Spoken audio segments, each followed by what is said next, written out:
Good day po sa inyong lahat. And I understand we are celebrating a very, very special day today para sa buhay nila Dusty at ni Ems. Oo, I remember, no, looking back, yung mga times na nagpe-fellowship tayong apat. And right now, ganun kami, kasaya ni Kuya Martin, celebrating this moment with you. And siguro yung pinaka-prayer namin sa inyo, that you will continue to do everything in love. Sabi yan sa Bible, according sa 1 Corinthians 16:14. Yes, okay. So Dusty, lalo ikaw, you're always away. Always remember and always pray to God that, Lord, keep my eyes, my heart, and my lust always for my wife and my wife alone. You need protection in everywhere you go. And of course, si M naman, may you continue to grow your love and your passion for Jesus Christ. And of course, syempre, kasama na doon to be a godly wife. Always to be a godly and beautiful wife for Dusty, and of course, a mother to your children. Okay, so again, happy anniversary, Dusty and Ems. Live long and love longer. God bless. Hello, Dusty. Hello, Em.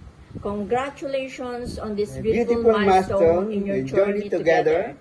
We wanted to take a moment to express our heartful thanks And allowing us to be a part of your lives as a couple. We had the privilege of witnessing your love grow through all the ups and downs, and it's been such a joy to see the strength and bond you share. Your love story is truly inspiring, and we feel grateful to have been part of it. Wishing you both a lifetime of laughter adventure, and all the happiness in the world as you continue this amazing journey together. With love and warm wishes from Congratulations and God bless your marriage through all the years. Kuya Paul.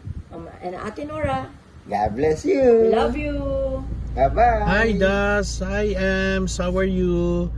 I know that the Lord is blessing you with so many things, but I want you to know that whatever that happened in marriage, always look unto the Lord, because you know, si Lord ang nagpapatibay ng pagsasama ng mag-asawa.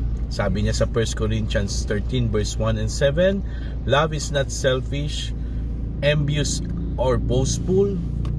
Sabi dito, but rather rejoices in truth and hope and believe in all things. And I do believe marami na kayong pinagdaanan mga kapatid, at alam ko pinatibay na kayo ng Panginoon. So ang gagawin na lang natin as renewal of your vows, sana lalo pa kayo magmahalan, lalo pa kayo kumapit sa Panginoon. So yan ang prayer namin mag-asawa, na lagi kayo samahan ng Panginoon. And sabi nga, kung tayo ang kakapit sa Panginoon, anytime bibitaw tayo, hayaan natin ang Panginoon ang humawak sa ating buhay. And congratulations, and my prayer, more love, more joy, and a blessed renewal of vows, and marami pang years sa inyong pagsasama. Maraming salamat, and we will pray for you na God will continue to bless you and nourish you. God bless. God bless. Bye-bye. Congratulations.